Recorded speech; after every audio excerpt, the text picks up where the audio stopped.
All right, folks, it's a Wednesday, January the 17th. And of course, as always, a lot is going on in the world. We'll be telling you about it as well as seeing what our analysts have to say about things that are going on in the world and in their lives. But Supreme Court is preparing to decide major cases over the power of the federal government and all along those lines. So some people are wondering where Neil Gorsuch will fall in some of these decisions, and that it will be very interesting. So apparently, the Supreme Court will be hearing arguments in cases that some people are saying threaten federal power. So that is something that a lot of folks will be paying attention to, and of course, we're still having people that are paying attention to events going on in the world, as well as what's happening with Israel and the Gaza Strip, as well as what's going on with Russia and Ukraine. Pakistan has summoned Tehran's top diplomat in Islamabad, accusing Iran of a territorial attack. So, definitely that's something that is going on as some of these conflicts are widening. So, Iran strikes a militant bases in Pakistan, and Pakistan is warning of consequences. Um, it looks like there are some people that are supporters of Trump that are trying to, I guess, get Vivek Ramaswamy to be the VP, because apparently there were supporters that were chanting that and all along those lines. Even though I think that I've heard that he is looking at a woman to be his vice presidential candidate. And of course, he still got to win some of the other states like Iowa and well, he just won Iowa, but New Hampshire and South Carolina, which is Nikki Haley's home, as well as some of the other ones, in order to get what many people are feeling is a inevitable consequence or an inevitable result, which will be Biden against Trump. And we do know that somebody here on the network has already said that if that's the case, that Trump will be the victor. So we'll see if that is the case and what goes on in there. I've also heard a lot of people that are wondering about some of the key parts of the Democratic coalition and whether they will even show out, because some of them are saying that they are kind of like disillusioned by politics in general, so they may not decide to show up, in which case it might be a Trump re-election one term after he was elected. So he would be like Grover Cleveland, as we said several times over here, the first person to win, lose, and then win again. So I'm not saying that that's going to happen, because a lot can happen between now and November, but we'll see if that's the case or not the case. And China's population drops for the second year with a record low birth rate. So that will be very interesting. And it's a very populist area of the world, a populous country. And apparently their population shrunk again in 2023 as births continue to fall. So that's for the second year that took place. And in the United Kingdom, Prime Minister Sunak is facing a major test in a showdown over his Rwanda asylum plan. So that's definitely something that's going on. As a matter of fact, when they were in the Commons, several of the MPs apparently repeatedly warned that the plans will not work. So that's something that is going on in that part of the world. So we'll see if things happen in a favorable way for Mr. Sunak.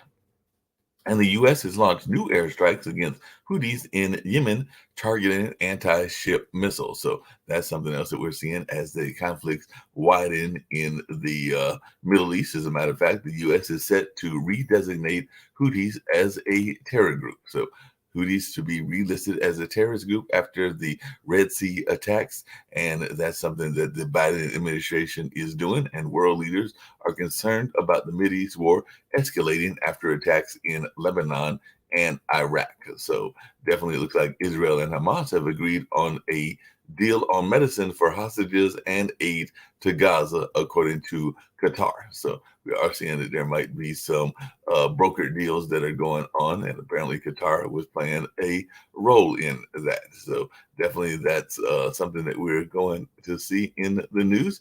And apparently a lot of the chat at Davos, which is the economic forum, is a lot of chatter about the Trump's potential return to the White House. So apparently that might be raising some alarms in Berlin and other parts of the country. As a matter of fact, some of those folks are saying that it is high time to prepare. So Trump's return could see U.S. allies pursuing more independent policies. So it'll be interesting to see what's going on in that part of the world as well. So definitely, it looks like if you're wondering about that population growth, it's not just or in China, not just a population decrease, but apparently some of their affluent people are moving. So after the apparently affluent Chinese have been moving to Japan since the COVID lockdown. So that's something else that we're seeing is the world as well. So that's something that a lot of folks may be paying attention to. And the German protests nationwide after a far right meeting on their deportation plan. So Germans took to the street after the AFD meeting on mass deportation plans. So it's not just here in the United States that we're dealing with migrants and folks that are coming in from other parts of the world. It looks like it's happening in Europe as well. So that is definitely something that is going on. And apparently, thousands rallied to support Russian activists charged with inciting ethnic hatred. So that is something else that was going on even in Russia. So the protests turned violent as activists jailed in Russia's Bashkortostan. So protesters clashed with police as a Russian court jailed that Bashkar activist. And Zelensky calls for peace and not more weapons in Davos. And Putin's war must not become frozen. Zelensky warns as Ukraine troops face some very frigid weather over in that area as well. And President Zelensky told the world leaders the Ukraine war is not just about us. So definitely it would be interesting to see what happens with those plans as well. And Fujitsu shares dropped nearly 4%. Got to bring on Jim Eade as he is very much into the investment world and see whether that's going to impact his trading, as its Europe chief says that there were some issues around compensations. And I think some of that had to do with the postal workers. So Fujitsu says it will compensate UK postal workers who were ruined by its software. So he said that they were truly sorry. And the Fujitsu employee says she wasn't aware of data integrity issues with her Ryzen IT system. So that's something else going on where the computer technology isn't going as well as some people were expecting. And I know that Jim and others talk about things going around the world, and definitely even Chris Greco had a show called Worldview, and he should be giving me some more episodes about that sometime this year. But we learn about different countries, and right now we're learning about Somalia. The search continues for Navy SEALs who went missing near Somalia. So that's something else that we're seeing as well. So it'll be interesting to see if they find those folks or not. And if you're wondering about France, where it looks like France, Macron is shifting to the right on schools and birth rate. So he is seeking to revitalize his presidency with a vow for a stronger France. So Macron vows to break France's taboos and fight the far right. And his economic plan apparently is avoiding tough budget questions. And North Korea says it will no longer pursue reconciliation with the South, according to Kim Jong un. So Kim Jong un has a new enemy, number one, and apparently that's South Korea. And Kim Jong un says Korean reunification is no longer possible, and North Korea's rejection of the South, according to some, is both a shock and inevitable. So Netanyahu says the war against Hamas is set to continue into 2025. So some people were thinking that was going to be a quick war as well, but it looks like they are ready to dig in and that it could be another war that lasts multiple years and all in that space, because even their leader is saying that he is set to have the war continue not just through the rest of this year, but well into 2025. So that could be a war that lasts 2 years. I think the Ukraine-Russia war is in its third year. So these wars may be going longer than we thought that they were going to go in that space. And at least 17 people were killed in an explosion at a Thai fireworks factory. So, safety issues around the country are something that is going on as well. And NATO needs a war-fighting transformation, as anything can happen at any time, according to a top NATO military officer. And that officer also is urging allies and leaders to plan for the unexpected in Ukraine. So it looks like there's some people that are saying that we might need to even upgrade our system as well. So that's just some of the world things that are going on. I might get to some U.S. things in a minute and everything. And of course, we'll bring in our panelists and all along those lines. By the way, if you're wondering about science and how it can impact things in the world, there was a story in NPR about how lab-grown rhino horns could stop poaching. So that's something that's going on, and some people are wondering why. We may never know, because sometimes these science things are done in secret and we don't find out till later and everything. And I hate to tell you this, but if you were thinking that Bobby was the oldest dog according to the Guinness Book of World Records, well, we might have to stick around and figure out whether the dog is old as they say the dog is, and all along those lines, because the world record title for that particular dog was suspended. That's right. They suspended the record while they are investigating. That's right. Even the Guinness Book of World Records will investigate titles and all along those lines. So they will investigate and see if it's true or not in that case. I'm going to bring in Jim Eade. I don't see many other folks with us, but we'll bring in Jim Eade and see what he's got to say. But it was quite interesting to read that story, that even the dogs get investigated if they think that there's something fishy going on with their being selected and all along those lines. So definitely it looks like they're going to investigate Bobby B-O-B-I as his title as the oldest dog may be in question. So maybe they think the dog was born later in the year or at a later time and everything. And I also saw some good news, and I don't think she's been investigated, but I don't know, Jim, I can't remember if you got military background or friends with military background, but the first active service woman won, I believe it was Miss America, but it was one of those pageants and everything. So she won over the weekend, and the Air Force was taking pride on that, since it was the first active service woman or service person, because she was definitely taking pride, and even the Air Force was taking pride because they put out a tweet about that in the last couple of days, where they were very proud of the fact that they had the first active person in the military there in that title, as many years as they've been doing pageants. And apparently she's like a little a Top Gun type, because I think that she had gone Ooh. to Harvard, but she is trained as a pilot and actually is an actual active military pilot and all along those lines. So she apparently has beauty and brains as well. So, but she did win the title, and the first one of the military to win said title. Wow. What a great wrap up, Mark. I Yeah. don't know where to begin. Um, I think that, I thought pageants were on their way out a long time ago, but maybe they're still popular. But I don't think Trump should mess with her. She seems like she could take care of herself. Yeah, I think Uh, she could take care of herself. Trump would definitely have a problem with a debate with her and everything. and he used to crash the dressing rooms and the pageants that he ran. So, like I think she'd toss him out. Probably toss about on his ears, as the expression goes, and everything. Yeah, So yeah, he probably might even get kicked out in the hard way and all in yeah. that place. And Well, a couple of the things that you mentioned, there's so much to be concerned about yeah, in the world. But the most recent development, North Korea is starting to launch missiles, yeah, and launch missiles that might be tipped with nuclear materials or some weapons of mass destruction, and they're flying them over and around Japan and South Korea.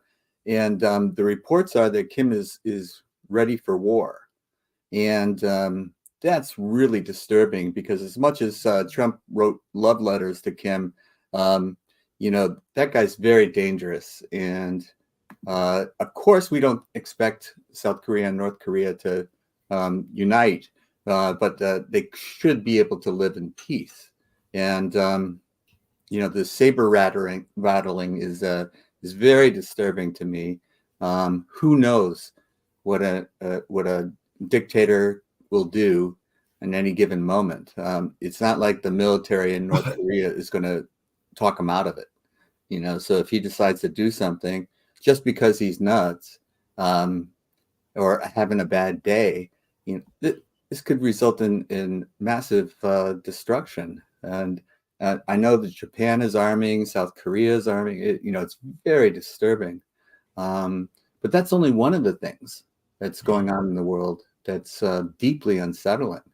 And I think the Israel-Gaza conflict, as you say, is extended into the Middle East, and Iran has been behind a lot of these terrorist activities. And how belligerent are they going to be? It's an open question in my mind. And it's good that Qatar is offering its assistance in trying to broker some peace. I know that Saudi Arabia has done some outreach too. So not all Arab world, the whole world is not the same. And there are people that are working towards peace, towards a two-state solution. And Israel offering to do a ceasefire and provide aid might be a step in the direction, because, whatever the military resources of Israel, their economy is taking a hit now. People have been taken from jobs and conscripted into the army. National reserves kind of like called up to be supportive, and a lot of their economy depended on technical innovations, and this is all being disrupted by the military activities. So I don't think it's in Israel's best interest to extend the war very long. And Netanyahu, I can't wait for Israel to elect someone else. I think he was insensitive with the settlement expansions on the West Bank, and provocative in some of his actions, and I think they need a new leader in Israel. And but I'm hopeful in that scenario, because it seems like some of the Arab world is reaching out for peace, and it's in Israel's best interest to have peace. And then the Russian and Ukraine matter, well, how is Congress going to react? Obviously the Patriot missile defense system that they provided was instrumental in repelling Russian missile attacks. And how could we stop supporting them? I have no idea, but the Congress is so inept right now. I have no idea whether they're going to come through for Ukraine. I don't have any confidence in them. But I hope they surprise me and do something for Ukraine in the future. Yeah, definitely. And I see we've got Sasha and Toby with us now as well. But one of the things that I know was being discussed was this notion of the widening conflict. I think we talked about it a little bit on yesterday, with possibly more of the NATO countries getting involved in Ukraine and Russia. And it does sound like the Middle East could be widening as well. So I know a lot of people are having fears that this could be the beginning of a World War III and all along those lines. And like I said, even in that news report, there are a lot of folks that were thinking that this would be a quick war with the Israel and Hamas, but as it has been expanding, even Netanyahu and some of the other government officials are now saying that it could go well into 2025, which would be the rest of this year and even some of next year. So that actually somewhat surprising me, because I do know a lot of people were expecting this war to be a very quick war because of the type of military might that Israel has, and particularly compared to the terrorist groups and their neighbors and everything. So I was just wondering your thoughts around that, Sasha, because like I said, I've even heard you say talk about how this war would be much quicker and everything, but even a recent announcement came from Israel, and it was from their leader to expect the war to go into 2025. So he's looking like Zelensky, he's digging in for a longer conflict and everything. But I was just wondering your take on that, because that, based on our conversations on this show and other shows, and even the way that both you and Nick talked about, that it would be, payback time, and a lot of people would be a quicker war and everything. But it looks like they're digging in for a longer war. But I was wondering your take on that. It all depends from what horizon you're looking at all these wars, and to understand it better, you have to figure out that all these wars which are ongoing, and many other wars that are about to start anytime, it's all a creation of Russia. Russia feels that it wants to take revenge for losing the Cold War. the whole world operated under Yalta-Potsdam agreements after Second World War. And once Soviet Union actually ceased to exist in 1991, so therefore all those agreements automatically becoming null and void, and Russia strongly disagreed with that, except that in the 90s they just don't had anything going for them. They had no economy, no money. They were in complete mess. However, in 2000, once Putin came to power and their position stabilized, the oil went up to $140 a barrel, and so the situation started to change rather quickly, and Putin seized on this opportunity. And now, if you analyze both Ukrainian and Israeli war, both countries are, and countries which are supporting them, they're fighting the same enemy, and that enemy is Russia, who sponsored all these terrorist groups, and Iran and Hamas and Hezbollah, and just name it, they're all Russian. Even if you look at these tunnels that Hamas built in Gaza, now it's being, because a lot of tunnels are already being taken by Israelis, and they've analyzed all the technical knowledge to build these tunnels. Never mind the money required. We are talking about billions of dollars. We're talking about expertise of Moscow subway system builders. They were planning, they were constructing, they were advising. Even if you want to, you see, it's not like a hole, like you remember in Afghanistan, there were some kind of holes in the grounds where people would go down to this tunnels, I don't know how you want to call it, and then would came out several kilometers away from that, and until Americans get used to it and started to deal with that accordingly. So this tunnels in Gaza, this is definitely built with a great involvement. And they found some documents relating to Moscow. It's a company, Metrostroy. It's a Moscow company that is in the business of constructing the subway systems in Moscow. So the same expertise, same people participated in this building of the Gaza tunnels. And these tunnels, they have no other use. It's not, some people suggest as well, maybe it's irrigation system that they wanted to get water somewhere or what. No, their aim was only one, the military. There is no other purpose of using these tunnels. But anyway, what I'd like to say is that speaking about the United States, it's, for practical reasons, it stopped all its help to Ukraine, financial, the military help, any other. But guess what? The Europe increased its help tremendously, especially England.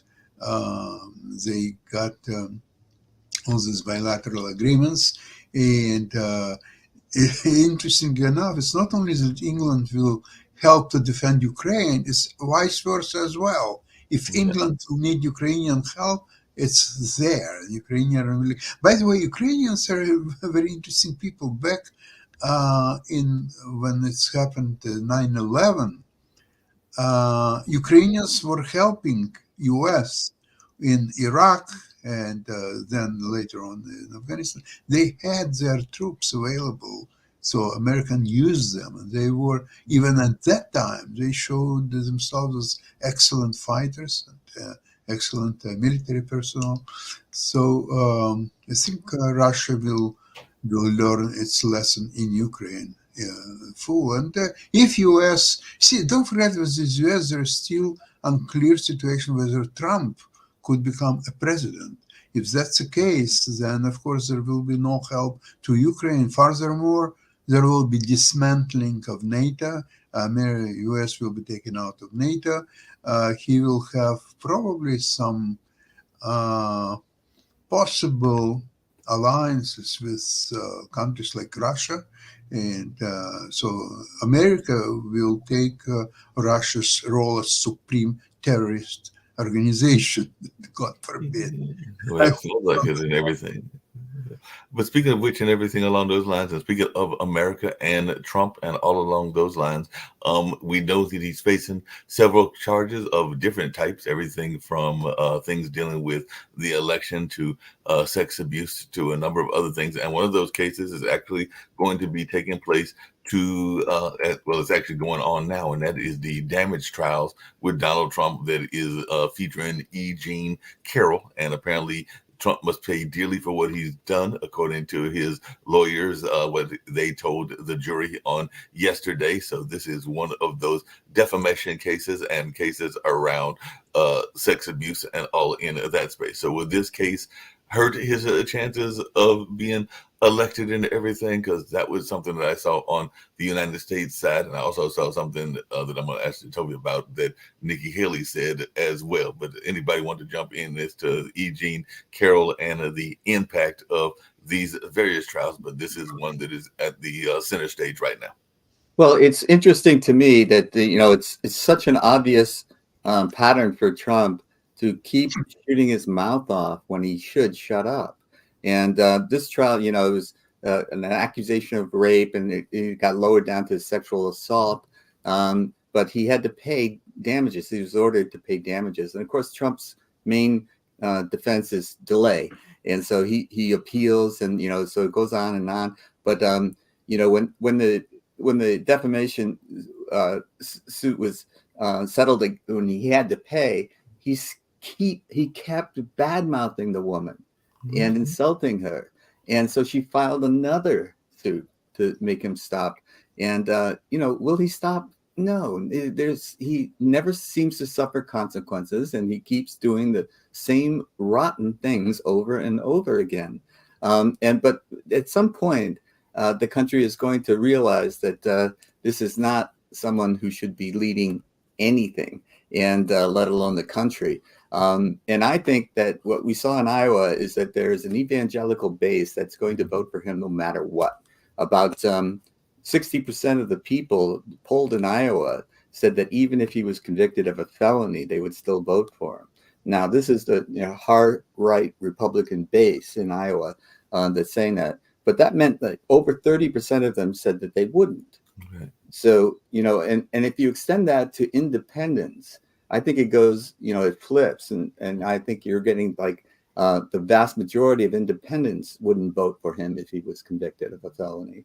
And I think any rational thinking human being wouldn't vote for someone convicted of a felony of this kind of nature. And he's already been found guilty by a judge of fraud. And it's just a question of how much damages he's going to pay. So, this guy's got so many charges pending, and he keeps delaying the result. So, he wants to get it past the election, but, he's already been convicted. He's already having to pay damages, and all of these other things. When there's smoke, there's got to be some fire. And, but there's a portion of the country that doesn't care about any of that, and they're going to vote for him. Now, how many of them are there? Are there a majority? Well, he got 51% in Iowa, and for somebody like Trump to only get 51%, the only comparable thing that I can remember in history is Lyndon Johnson only got a small majority, something like 51%. And he abandoned his campaign, and we ended up with Hubert Humphrey running against Nixon. Yeah. So it was not exactly the shot in the arm that people are portraying it as. And New Hampshire is going to be very interesting to see as well. Jim, but think about something, that if he's got 51%, it means 49% were against Trump. And this is very troublesome, simply because it's, as you said, it's a very conservative, hardcore conservative state. And people in that hardcore conservative state, which is basically his base, and supposedly I thought he would get 80+%. But 51 it's rather weak. Now, another thing, what can help him though, if it's Supreme Court will agree that the president is above the law and he is allowed to do anything, regardless of what it is, and he cannot be charged and prosecuted.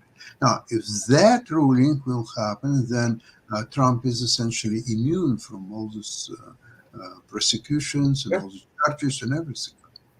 Hey, just really quickly along those same lines, I know we got Nick because I do have a legal question for him. But to tell me, one of the quotes that I saw yesterday as I was scouring some of the news sources and everything is that there is no doubt that slavery was part of the United States history and everything. But apparently, Nikki Haley, who's from the great state of South Carolina, said that racism has never been a factor in the United States and that the U.S. has never been a racist country. And I'm going like, wait a minute, the Indians were pretty much destroyed and pretty much you brought in an entire, not just Africans, but also Asians into the population unwillingly and all along those lines to work various businesses. And the reason I mentioned the Asians is because they were very active in the railroad part of where Jim Ead is in California, as my understanding of history and all along those lines. But definitely it seems to me that that whole remark is a almost ludicrous remark to make. But I was just wondering your take on that, because when I heard that, I was going like, Nikki, what are you thinking? That's Nikki Haley's problem. Nikki Haley that whole, and honestly, that's bigger than Nikki Haley. That's the whole premise that the GOP is running on. That's the whole battle against woke, because they're trying to say that we're a racist. It's part of our history, and we just have to come to terms with that. Until we come to terms with the fact that we have a very, very, very atrocious past that has so many, from, you know, what happened with the Native Americans and how they are still one of the groups that still is oppressed in our nation, and the things that go on that they have to deal with laws and regulations around their land. I mean, heck, the whole Keystone Pipeline extension was an example of that. I mean, our history is riddled with it, and we're never gonna, until we come to terms and, you know, admit, yes, slavery was a main point of the Civil War. It was written in the it was in the secession papers that Mississippi wrote. It was listed as the main reason why they are seceding the nation. It was also the reason why the others wrote their letters of secession. It was in the, if I remember, it's in the second or third sentence. So you cannot ignore those facts. And that was literally not that long ago. Matter of fact, the civil rights movement happened in the 50s. Oh yeah, we want to keep talking about, hey, you know, the Democrat Party created the Klan. Well, hey, you know, in the 50s and the 60s, that's when the civil rights movement happened. And we're still in a time where people are alive during those marches. I mean, Ruby Bridges, when she's still alive, and she was the one who actually helped integrate schools. So we cannot ignore these facts. Interracial marriage just happened in the 2000s. In the 2010s is when John McCain recognized the MLK holiday. So the idea that racism it was never a part of our nation, or that's ludicrous. It was just it's a throwaway line to talk to a base that wants to ignore the facts because they feel that it insults them and that's calling them racist. It's not. It's just pointing out the history of the nation. And it blows my mind that we celebrate that those same individuals that want to ban history around this are the same individuals that run to the MLK holiday and say, hey, let's celebrate MLK.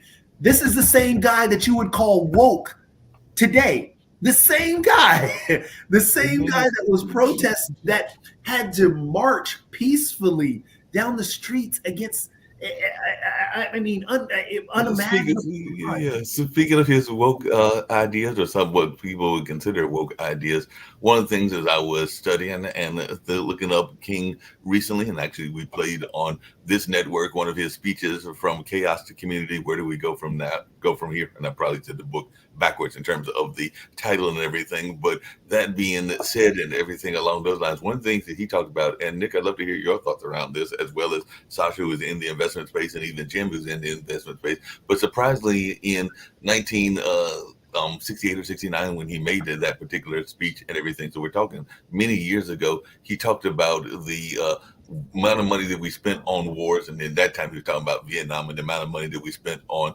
space travel, and he actually called for universal wages. And I know that that's something that we talked about on Economic Mondays and everything. So is that something that will ever come around? Because, to some degree we had it with the stimulus money, but is it something, because it was something that Dr. King literally said he felt we should be able to have in that particular speech and all along those lines. But what is your thoughts? Will we ever get to a point where people have a designated universal wage?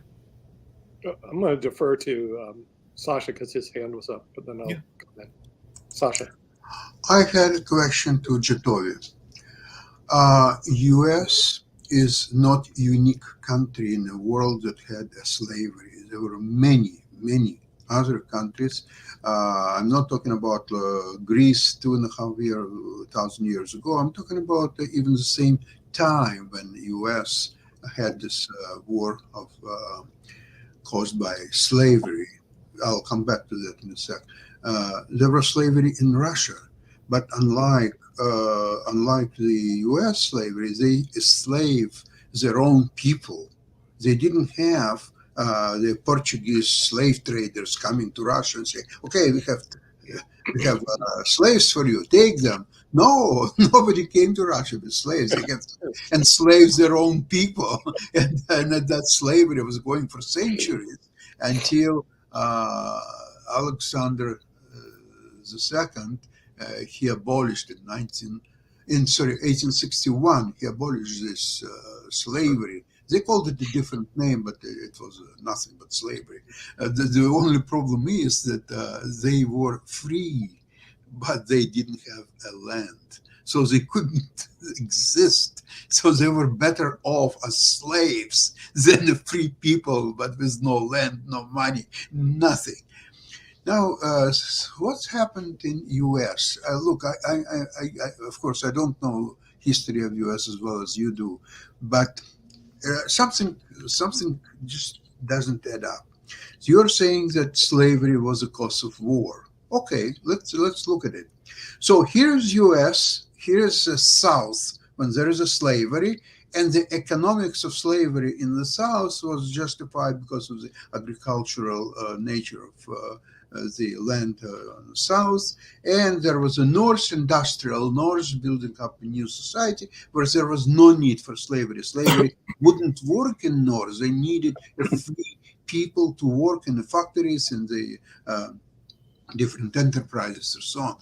So then what happened is, let me understand. So here is the South with the slavery.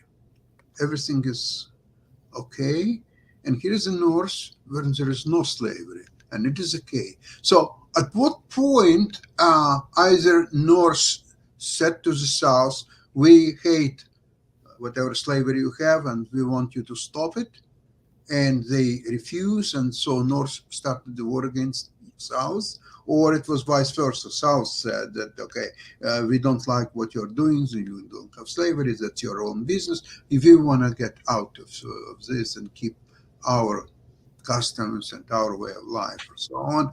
And that escalated to such an atrocious war with, okay, they could say, okay, you don't want slavery, okay, you don't have slavery, we do have slavery, that's okay, let's live in peace or so on. So what escalated this situation, which was known for years? It didn't happen somewhere that all of a sudden there's no slavery in the North, there is slavery in the South. They are living like that for tens of dozens of years, centuries perhaps. And all of a sudden one side says, we are going to fight with you, and the others said, yes, okay, we are going to fight you as well. And all this war started. So how you see it really? What's happened? I'm kind of missing the question. Is Yeah, but- it what was the impetus for the war, or what is the? Well, if it's a war for slavery, slavery existed a year before the war started, 5 years before the war started, Well, slavery. 15 years and 25 Yeah. years. So what's really happened that there was a war if the fact of slavery has been there like for years, if not centuries? So what's happened all of a sudden that A moral shift. A moral shift began to happen, and then when the separation of when the South, when Lincoln wanted to make sure the states stayed united, the South decided, hey, we're leaving because you're taking away our rights to slaves and property and all, and our economics, because everything that the South was fighting for, again, listed in their whole secession papers, was about keeping slavery, because how important slavery was, or the slaves were, to our economic success, as you actually pointed out. But again, there was a moral shift. And not only the moral shift, but there was, just to add to what you're saying, Jacoby, there was literally, just like there have been in other parts of the world, including those that have gone against colonialism and other things, there were people that were fighting against slavery even during the times that slavery was not having the Civil War. So there were a number of attacks that were going on within the slavery system. I mean, there is John Brown and the Harper Valley. I'm thinking Harper is, you know what I'm saying about. Attack, and there was a number of other attacks. Harriet Tubman was literally taking people, some of them up to your neck of the woods, up to Canada and everything. So there was a very much of an abolitionist movement as well. So there was definitely a number of things where people were fighting against slavery even during the time of slavery, because not everybody was just coming into slavery thinking that this was the Shangri-La attitude and all in that space. So there were people even within it that were fighting against it, and they did have support from some in the North and some in other parts of the not just country but the world as well. So there was definitely some pushes that were going on in that space. I hope you're aware that in Canada, slavery was only in Indian tribes. There was no slavery of white people against others, whether it's black. That's what I just said. Harriet Tubman took a lot of people up to the northeast, up to the north, and to Canada. I mean, that was part of Indian tribes. Of course, they were enslaving their own people, same like in Russia. I think James has a comment. Yeah, the traditional start of the Civil War was Fort Sumter, when the Confederacy fired upon the U.S. garrison there. But you know, I remember in high school reading Charles Beard and his feeling about economic determinism causing the Civil War. You know, it can, because you know there was an agrarian South and a factory-based North, but you know there can be arguments for multiple reasons for why the Civil War. But if you study the history of it, you know, the Abraham Lincoln was initially a Whig. We don't talk about the Whigs anymore, but they were the main party against the Democrats. And what caused the Republican Party was because they were against slavery. And the big thing that was going on there was we were adding new territories as states. And would they be slave states or free states? And that was the big fight that was going on, and why the Republicans split off from the Whigs and ended up becoming a successor to the Whigs. So Abraham Lincoln started as a Whig, became a Republican, and his history was of negotiating alongside all these people. But even he could not negotiate with the South. There was a determination to continue their way of life.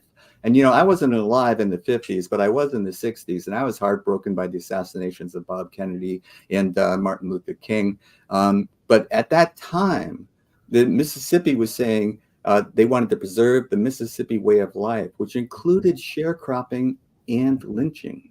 Right. This was in the 60s. So to say that slavery is dead, or there's no racism or whatever, no, that's nuts. But what happened there is because the Republicans were the abolitionist party, and Democrats were formed the KKK and all of that kind of stuff. That all changed because of the civil rights. The Democratic South became a Republican South, and Nixon played on that with the Southern strategy, because they were so outraged by the civil rights movement that they switched parties. and Nixon exploited it. And Ronald Reagan would use in his campaign speech that appeals to states' rights. This was a dog whistle, and this was to ferment this hatred of others, in this case, blacks. But I will say I've read the KKK literature, and blacks are not the most hated people in KKK literature. What they called the Romans were, and they were the Roman Catholics. Right. Because Roman Catholics, you couldn't see you were a Roman Catholic. You could see when you were black, but the Roman Catholics could infiltrate, and they were dangerous, and the KKK hated the Romans. Are you talking about yourself? Yes. No, but along those same lines, I like that in anything. But along those same lines and everything, the wealthiest people in the United States at that time were Natchez Trace, Mississippi. In other words, if you go along the place, they were making money hand over fist in the cotton trades, and they built these big mansions in Mississippi. And frankly, the Yankees didn't like that whole idea that they were the wealthiest place in the United States. Can you imagine northern Mississippi? Throughout Mississippi, they had the wealthiest people. Well, but Nick, they weren't exactly the biggest fans of a group of people that were definitely tied to the Methodist Church, and all along those lines, because the Dukes would be hanging out with some of the robin barons of that time, as would the Rothschilds and a number of other big families. So there was a lot of that kind of industrial conversation going on with some very much robber baron types that were going on. But as I've said on this show and other shows before, there were some interesting relationships even among the African American and some of the rich elite and everything, because literally the Black Wall Street here in Durham was literally formed while Mr. Merrick, and I think it was Mr. Merrick who was the barber, was cutting the hair of some of these folks as they were doing big business deals, and he was learning some of that trade. So it's like going to school without going to school. Yeah, what Nick said is a factor. It's like less than 1% of a factor. What was really going on was which states are going to come in as free states or right. There was that. And that was power over Congress, and that was really the issue that they were fighting about. Also, the reason it's being discussed today, here's an interesting factoid. The day Joe Biden was born, he is closer time-wise to the Civil War than he is to the present. And see, that's the problem. In other words, we're not... Is that true of Trump, too? Yeah, but Trump was around that same time, because there's about a 3-year difference between them. We are not that far generationally away from the Civil War. And the United Kingdom eliminated slavery before that. They don't have that long-term history. But I agree with Jatovi. If you look at the United States, we're not only currently a racist country, but our whole history is a racist country. In other words, it's not like, oh, this is new. This has been going on for 200 or 300 years. And I can't. But Nick, along those same lines, and that's one of the other. You know what I'm saying? I'd like to see that, Mark, where she said, "Oh no, there's no racism in the United States." I can't believe that she said that. But Nick, along those same lines, another part of what goes on in the discussion around race, and I've got 2 incidences that I want to bring into this conversation. Everything is the way that we use. You know, the police force in a lot of ways was a continuation of the overseer system in slavery and everything. And now we've got folks like the Ohio police that are using military grade weapons. So they just had a raid of a home where they were using flashbangs, and there was a toddler inside. So there's a lot of people, and of course they had body cams on, so people got to see what they were doing and everything. So there was that going on. And then in the state of Washington, there were several officers that were cleared in a African-American man's death, but they're going to get $500,000 each to resign. So they were found not guilty in the death of Manny Ellis in 2020, and they have resigned from the department. So they've been acquitted, and then they're also going to get some money in order to resign, because they don't want to have that stain on their reputation. So they're going to actually give them almost $500,000. You know, my feeling is Nikki Haley is, you know, the most classical Republican candidate that I can see. And, you know, she's not flawless by any stretch of the imagination. But, you know, when you're speaking a lot, you're going to make what Johnny Miller used to call a double bogey, you know, because you're on the air a lot and you're talking and you're going to say something stupid.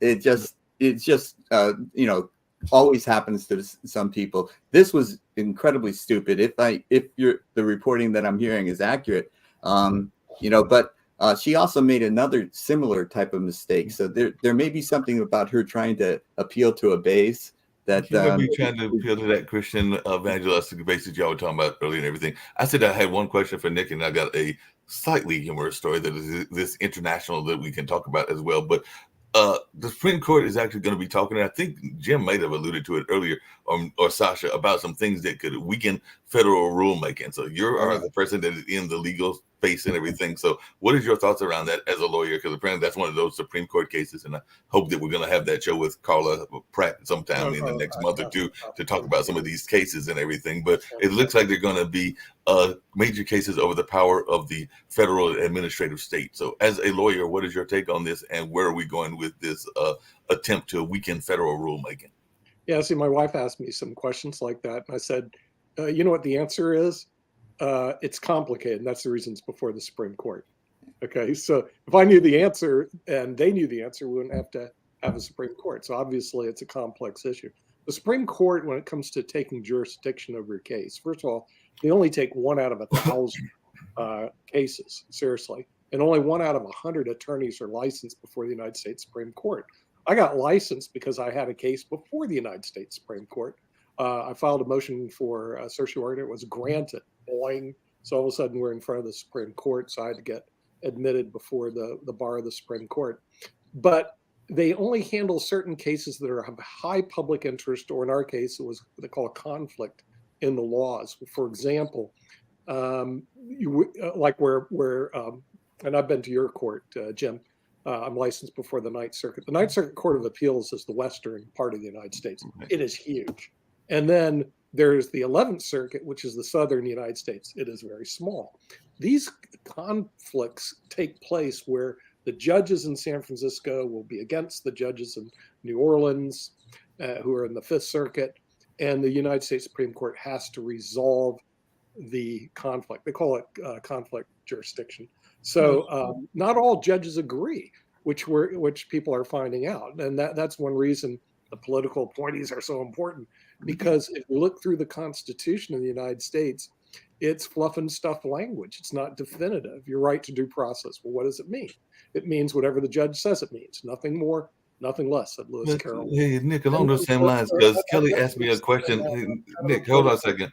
Along those same lines, because Kelly asked me a question that I was not 100% sure about, that being Kelly Jones that pops on our show sometimes and everything. But aren't judges supposed to be neutral? I thought that was the nation of judges, but then even what you just said is that a lot of times the Republicans will appoint Republican-leaning judges, Democrats will appoint Democrat-leaning judges. But I thought ever since the Wild Wild West days and everything else that the judges were supposed to be neutral. And I do know that some of the more smaller district courts are nonpartisan elections, so they don't run under a party system. But it does seem like the federal ones, and then to some degree the state ones, are mandated by whoever is in control. So doesn't that go against the judicial system? Yeah, it's kind of a sad state of affairs, but you have a point, Mark. In other words, the best, if they were able to do it, is for the judges to sign on their documents, like their voter registration. They're not affiliated, but they don't do that. They'll sign Democrat, they'll sign Republican, and unfortunately that now creates a lot of politics, which goes back to the case that I'm looking at in New York, where Trump was adjudicated guilty by the judge. Then he has his trial, but his trial is really on damages. Now, this is a trend in courts in general throughout the United States, which I hope Carla Pratt will explain more closely, that judges make decisions of fact based on law. In other words, what they're doing is they're becoming the arbitrator of the fact and the law through a process called summary judgment.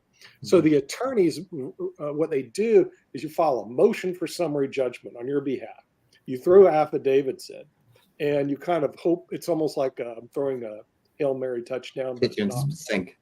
You hope that the judge rules in your favor. Did you know today, and I'm talking civil trials, not criminal trials, less than 7% or 5% will ever see a jury? Okay. Yeah, I knew it was real low and everything. But good luck. You're not going to see a jury. Yeah, there won't see a jury. But apparently there's speaking of Mississippi, there's a case where there is a call because they found some bodies near a jail. I'm already suspicious when you find bodies near a jail and everything, that there's going to be a call for a federal investigation after some 215 bodies were found in unmarked graves near a Mississippi jail, and the MS coroner that buried the man without telling families is sharing his notification policy. But apparently there are folks that are wanting to investigate this, and I can imagine that if you had an unmarked grave, you would definitely want to be investigated. 200, when did this happen? 215 unmarked graves in Mississippi near a jail? Near a jail. This was reported this last couple of days and everything. So yeah, there's a lot of people that are. That could be a very interesting story.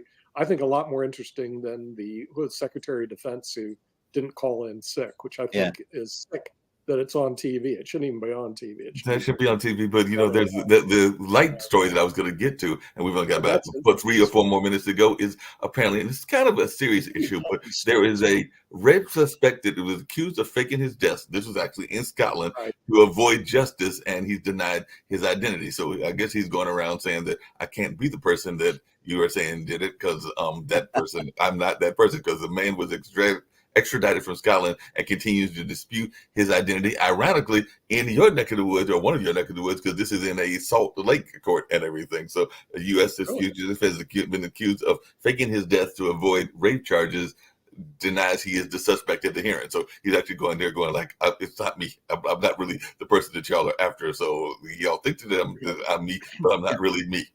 I got to ask Nick a question. Nick, the Colorado Supreme Court, the state Supreme Court ruled 4-3 that Trump would not be on the ballot because of a violation of Section 3 of the 14th Amendment. But other states have ruled differently. And it seems to me it has to go to the Supreme Court. But what I'm hearing is that the Supreme Court is going to find some way to not take it up. Not take it up? Really? Not take it up. But it seems like, based on what I was thinking and what you were saying, they have to. I mean, because when it becomes a question of big interest question, they generally take it up. So I would assume both the Maine and the Colorado decisions will be heard before the United States Supreme Court. The only question is, when do they hear them? Right. Because the Supreme Court goes, okay, we're going to hear it in October term. Well, that creates a lot of problems because you get off the ballot before then. That's what I'm hearing exactly, that they're going to punt until it's right. Yeah. Hold on. My curiosity, my curiosity is, how will they punt it? Because from what I hear, you have to either define secession itself, or insurrection itself.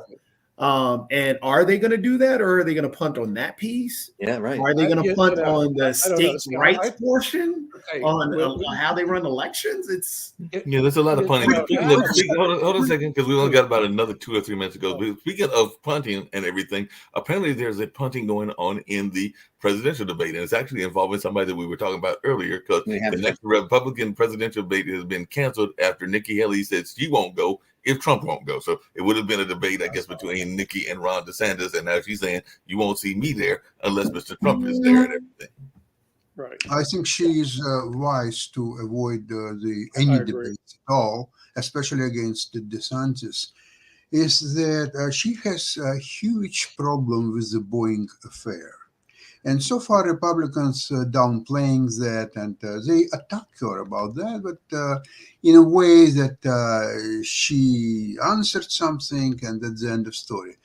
Now, if she will become a nominee or even a vice presidential material, the Democratic Party is not going to be quiet about that. They will make a big noise about that, because there is a reason for a noise. She did absolutely incredible atrocities in all this affair by moving the production facility to South Carolina, which is a very backward place in the United States.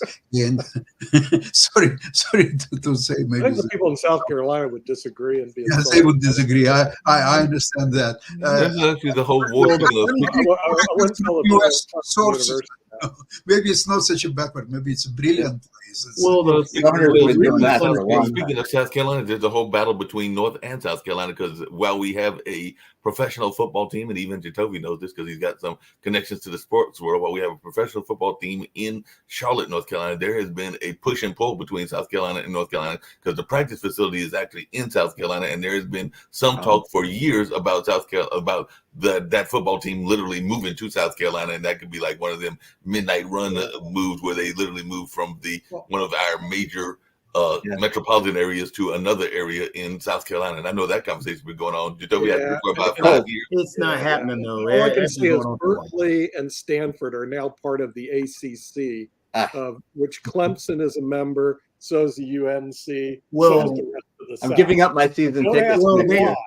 I don't think ask me why Stanford and UCal Berkeley. UCLA and USC are part of the Big Ten now. Come on, it's all about money, and Florida State right now is in the middle of moving out of the ACC. That's their big fight that they're trying to pull. All the divisions are going to shift. The Pac-12 is now fully dissolved. I think there are only 2 teams, and it's going to be completely gone. I don't know where those season tickets. It's just where everybody goes. But Mark, no, they're not going to move. It's the same thing that happened with the Bills with Toronto trying to pull the Bills. It's just not going to happen. They're just going to stay where they are. Too much money, and it's going to cost way too much. And Stanford's got a lot of money. I mean, I'd much rather have Stanford than what we discussed just a couple of minutes ago about this Colorado decision. What I thought about is that look. 7 out of 7 decided that Trump was involved in insurrection. 7 judges of the Supreme Court of Colorado recognized that. So now, what the Supreme Court has to say that all the 7 judges, all of them, were wrong. There was no insurrection, or there was insurrection, but Trump didn't participate, or something like this. It's highly unlikely, in my opinion. The other thing is what they can say, that yes, he was involved in insurrection, but he still should be on a ballot.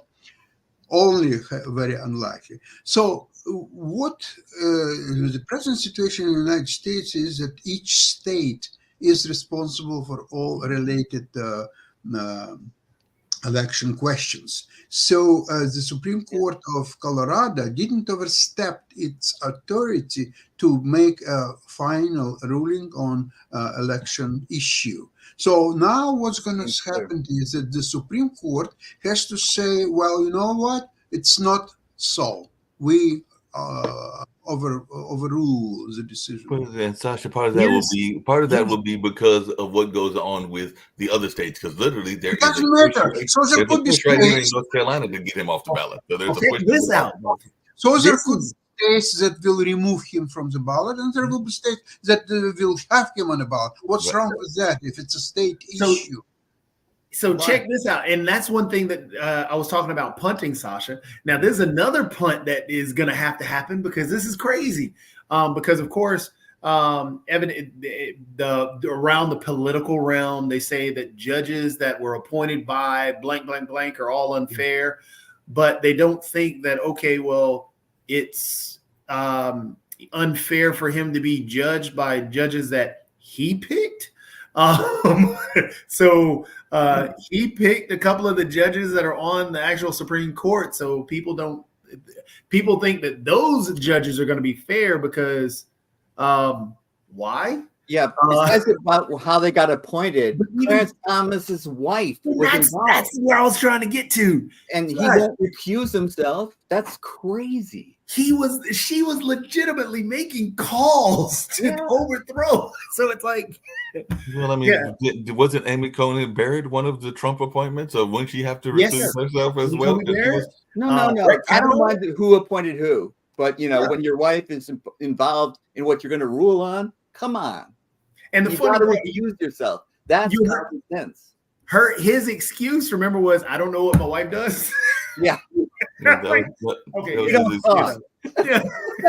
We're in the same house, but we don't talk and everything. We're getting ready to wrap up because we've actually gone a little bit over and everything. But just two quick things. One, like I said, will be lighthearted. The other one is very serious. But Taiwan's new leader says he's going to stick to the status quo, but his past is making the U.S. nervous because some people are even wondering about the Trump Lai, I believe is his name, LAI combo, and how this could make the situation interesting with the relationship between China and Taiwan. So that's another part of the world that I think people will be paying attention to, and all along those lines. And the lighthearted story, just to end on a lighthearted note that I'm going to get to and everything, and you'll enjoy this, Jatovia, as I was looking at news and everything and finding some unique news and all along those lines. And there's a woman, I forget where she's at, that is literally claiming maybe she spent too much time, and you know, because I've said it on the show before that I've had cats before, and I do like cats and dogs. I'm one of those rare individuals that likes both of them. But she's claiming that she's actually a cat. So I'm going like, how do you claim that you are a cat and everything? Because she's literally saying that she is, as far as she's concerned, she is really